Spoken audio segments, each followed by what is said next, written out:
Vous écoutez Europe 1, il est 9h30. Le journal des médias avec Thomas Joubert. Bonjour Thomas. Bonjour, à la une ce matin, le retour de l'Académie des Neufs, les coulisses de l'interview de François Hollande dans le supplément et puis un ancien candidat de Secret Story disculpé après des accusations de viol. Pam pam pam pam pam pam pam pam pam pam. Ah, c'est pas mal, c'est l'Académie des Neufs. de l'Académie, C'est c'est ça. bien. Ah bah merci. Génial. C'est mieux comme ça. La rumeur circule depuis plusieurs semaines maintenant et selon le Parisien de ce matin, on apprend que Benjamin Castaldi pourrait rejoindre à la rentrée la chaîne Énergie 12. Selon le quotidien, Benjamin Castaldi serait pressenti pour une nouvelle version de l'Académie des Neufs, le jeu culte qui avait fait les beaux jours d'Antenne 2 entre 1982 et 1987 avec Jean-Pierre Foucault à l'époque. Cette version modernisée est actuellement développée par Shine France, le producteur de The Voice. Énergie 12 serait intéressé donc pour relancer le format en access prime time. Moi, je la faisais souvent cette émission. C'était dans les petites cases avec vous Jacques étiez- Chazot, tout le monde. Ouais. C'est vrai? Mais oui, très souvent. Ah, mais je croyais qu'avec des célébrités, moi, qu'il le Mais faisait. taisez-vous. Qu'est-ce qui m'énerve celui-là. On espère qu'ils vont garder le générique en tout cas. Ah bah ça, le générique, Ah il est oui. mythique en même temps. Culte. Et puis la structure avec les petites cases là. Bah ouais. Et c'était une vraie structure verticale. C'était pas du tout un C'était pas trucage du avec trucage. des incrustes. Voilà. C'était une Mais structure. j'adorais cette On émission. montait c'était par drôle. des petites marches à l'arrière. C'était casse-gueule. C'était un décor mais basique. Vous croyez qu'ils vont vous En inviter? contreplaqué. Bah, Ce avec serait la- drôle de Bah, vous avoir sur j'aimerais Énergie bien, 12. J'aimerais bien. Bah oui, bien sûr. Ah, vous êtes cible en plus. À mort.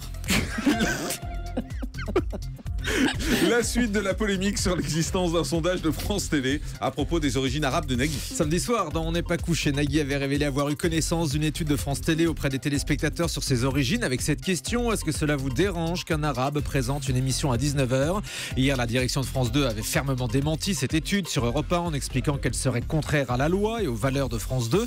Alors, qui ment? Nagui a mis les choses au clair hier. Interrogé par Non-Stop People, l'animateur a expliqué qu'il s'agissait d'une vieille histoire et que la direction actuelle n'était pas concernée. M6 fête de nouveau les 30 ans du Top 50 ce soir à 20h50. Après le succès des deux émissions du mois d'octobre, M6 remet ça ce soir et mercredi prochain. La présentation retrouve Faustine Bollard, Alex Good, Karine Le Marchand, Guillaume Play et Jérôme Anthony. L'animateur se réjouit qu'on puisse encore faire des variétés à la télé. Alors, les variétés à la télévision, oui. Et puis là, c'est un type de variété souvenir, de nostalgie. Alors oui, on peut encore faire des variétés à la télévision. Le top 50, les tubes, c'est quand même une machine qui peut quand même encore tourner quelque temps. Au programme, on a tout ce qu'on aime. On a François Fellman, on a Gilbert Montagnier, Bananarama, Mika, Jean-Pierre Madère. On a retrouvé Jimmy Somerville, les Worlds Apart.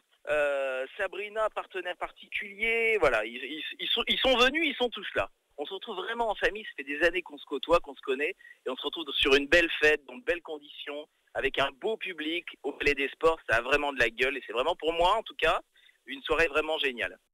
Puis c'est votre livre aussi, le Top Oui, 50. les années Top 50, il est toujours en vente. Et il est toujours en vente et il y a Jimmy Somerville dedans.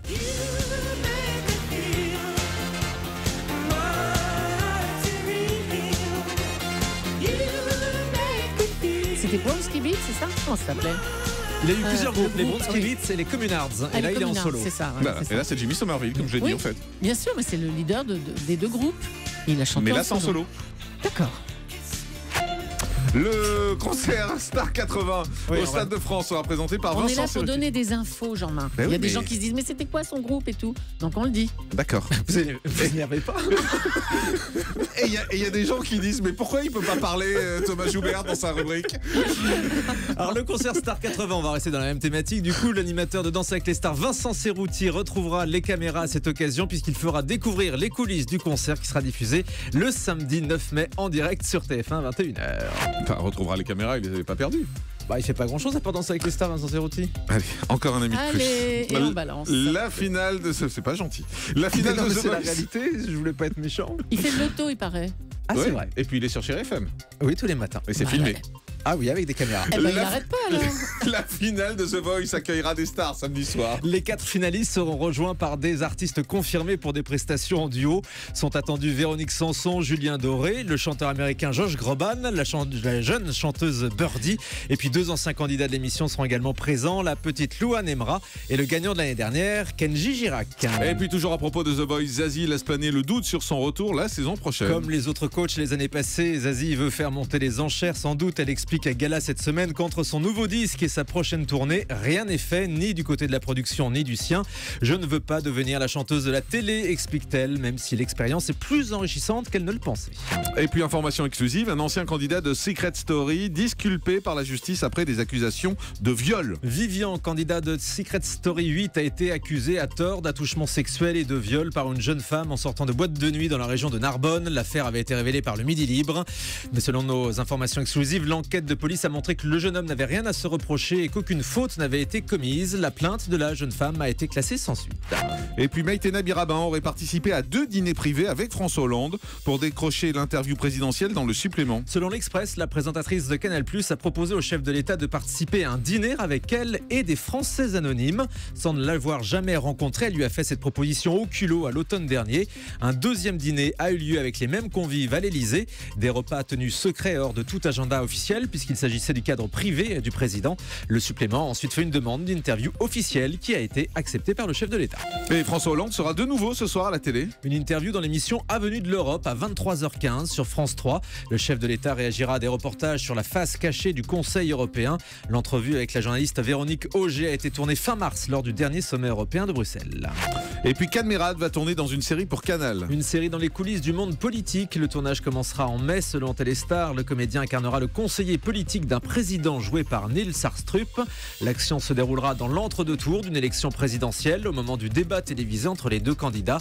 Cette série intitulée Baron Noir comportera 8 épisodes. Et on termine avec le chiffre du jour. 15 ans, depuis 15 ans, Maïté tenait un restaurant dans les Landes, chez Maïté, mais ce restaurant va définitivement fermer ses portes. Le tribunal de commerce de Dax a prononcé la liquidation judiciaire de l'établissement. L'ancienne cuisinière de France 3 y servait ses spécialités de la gastronomie gasconne. Gasconne, oui, c'est pas une insulte. Hein. Non, pas du tout. Voilà, merci. Et non, je vous ferai pas l'imitation de Maïté que je vous fais au bureau depuis hier.